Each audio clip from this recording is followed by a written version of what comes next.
What if I told you that one of the poorest countries in the world is sitting on oil reserves that could rival Saudi Arabia?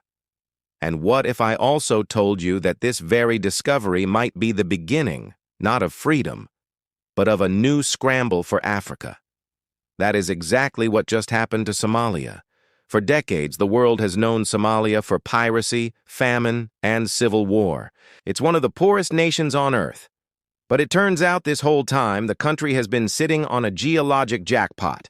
We're talking about an estimated 110 billion barrels of oil. To put that in perspective, that's more oil than Kuwait, more than the United Arab Emirates. It's enough to make Somalia the seventh largest oil power in the world, right behind Russia. This isn't just a rumor or some hopeful guess anymore. Just last month, in May 2025, a Turkish exploration mission confirmed a massive find. They explored just 2 small offshore areas and found 20 billion barrels of commercially viable crude oil. Think about that for a second. That discovery alone, from a tiny fraction of their potential reserves, is worth trillions of dollars at today's prices. It's a nation-altering amount of money. For a country struggling to build roads, schools, and hospitals, this should be the ultimate blessing. It's a chance to rewrite its own story, to go from a symbol of failed states to a global economic powerhouse. This discovery isn't just a blessing. It's a massive, flashing neon sign that says, "Come get your piece of Somalia." The question is no longer if Somalia is rich, but who will get rich from Somalia's wealth? Will it be the Somali people, who have endured so much suffering and hardship for generations? This is where the story gets complicated, because this isn't just about geology and economics. This is about power. It's about history repeating itself in new and clever ways. The promise of oil wealth is shining a very bright light on the deep cracks in Somalia's foundation, its weak central government, its internal divisions, and its long history of foreign interference. The world is watching not with hopeful eyes, but with calculators and contracts in hand. For Somalia, this incredible discovery could be the beginning of a new golden age of independence and strength, or it could be the start of a brand new struggle, one fought not with guns, but with fine print and foreign bank accounts. All right, so Somalia has hit the oil jackpot. Fantastic news, right? Well, it depends on who gets to cash the check, and right now it looks like the check is being mailed to an address in Ankara, Turkey. While the world was focused on other things, Turkey has been playing the long game in Somalia. They've built military bases, trained Somali soldiers, and now they've signed an exploration deal that is, to put it mildly, incredibly generous to themselves. The Turkish Petroleum Corporation, or TPAO, is leading the charge. Their research ships are out there right now, protected by Turkish warships, mapping out exactly where to drill. But the real action is happening in the contracts they signed. The agreement signed in March 2024 gives Turkey the rights to explore and produce oil, but the terms are staggering. Turkey gets to keep about 90% of the rights to the oil and gas discovered in its blocks. On top of that, they get to recover up to 90% of their costs from the oil produced each year before Somalia even sees a dime of profit. This is called cost petroleum, and that 90% figure is way, way above the international standard. It essentially means Turkey pays itself back first from Somalia's oil, leaving Somalia with just the leftovers. And those leftovers? Somalia's share is capped at a tiny 5% royalty. Now you might be thinking, what about the old players? The big Western oil companies? Oh, they're still here. Giants like Shell and ExxonMobil have been squatting on their claims since the 1980s, back when they made deals with the dictator Siad Barre. They've been paying rent to keep those contracts alive through decades of civil war, just waiting for this moment. The United States, meanwhile, seems content to let its NATO ally, Turkey, take the lead for now, while it keeps its own military footprint in the region. So what you have is a new scramble for Africa. But it looks different this time. It's not about planting flags, it's about signing contracts. The Somali government, for its part, defends the deal with Turkey, saying they were the only ones willing to invest seriously. But critics are pointing out that the Somali people have been completely left out of the conversation. Foreign powers are carving up the rights to Somalia's future, and the country is so desperate for any kind of investment that it's signing away its greatest asset for pennies on the dollar. Here's where the plot thickens, because the biggest obstacle to Somalia controlling its own oil might not be foreign companies, but Somalia itself. The country is not one unified entity. The internationally recognized federal government in the capital, Mogadishu, is incredibly weak. Its authority barely extends beyond the city limits, and it spends most of its energy fighting the extremist group Al-Shabaab. It's this government that signed the controversial deal with Turkey for the offshore oil blocks. But here's the kicker. Some of the richest oil deposits aren't even offshore. They're on land in the northern regions of Puntland and Somaliland. And these regions don't listen to Mogadishu. They operate as de facto independent states with their own governments, their own security forces, and their own ambitions. They control the key onshore basins, places like Darur and Nugal, and they believe that any oil found on their land belongs to them, not to the federal government. This is why foreign companies like Turkey's TPAO are focusing on the offshore blocks first. This internal division creates the perfect environment for exploitation. Foreign interests can play one side against the other, offering separate deals to the federal government and the regional states, weakening Somalia's negotiating power as a whole.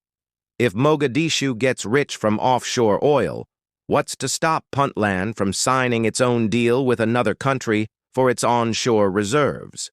The very wealth that could unite the country could instead become the fuel for its final definitive breakup.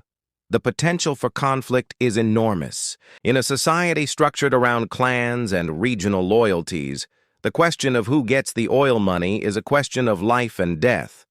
Will the revenues be shared fairly among all Somalis? Or will they be hoarded by a small elite in the capital, leading to more resentment, more division, and potentially another full-blown civil war? Without a strong, unified national government that all Somalis can trust, the country's oil wealth is less like a blessing and more like a ticking time bomb. If you want to understand what's happening in Somalia today, you have to understand a very important word: neocolonialism. It sounds complicated, but it's actually pretty simple. Old-school colonialism was about sending soldiers, planting a flag, and directly ruling a country. You owned the place. Neocolonialism is the 2.0 version. It's colonialism with better PR. You don't need to send an army to occupy the capital when you can control a country's most valuable resources through legally binding contracts. It's imperialism by another name, one that allows foreign powers and multinational corporations to extract wealth while maintaining the illusion of local sovereignty. This is precisely the trap that Somalia is walking into. The deals being signed, especially the one with Turkey, are perfect examples of neocolonialism in action. When a contract gives a foreign entity the right to 90% of a nation's oil, exempts them from standard fees, and allows them to take their profits out of the country without any local oversight who is really in charge, the Somali government can have its flag and its seat at the UN, but the economic power, the real power, lies with the foreign corporation holding the pen.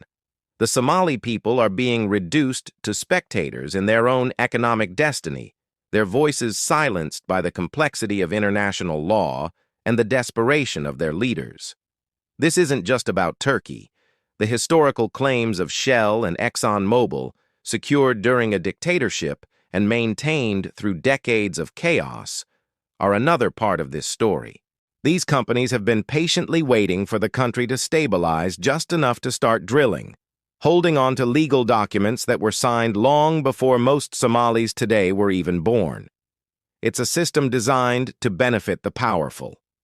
The contracts are often negotiated in secret, without public debate or parliamentary approval. The result is that the country's natural inheritance is being signed away, piece by piece, in deals that prioritize foreign profits over the well-being of the Somali population. The danger of this model is that it creates a permanent state of dependency. Instead of using its oil wealth to build a diverse and resilient economy, Somalia risks becoming a petrostate, entirely reliant on a single resource that it doesn't even control. This dynamic hollows out democracy and turns leaders into managers for foreign interests.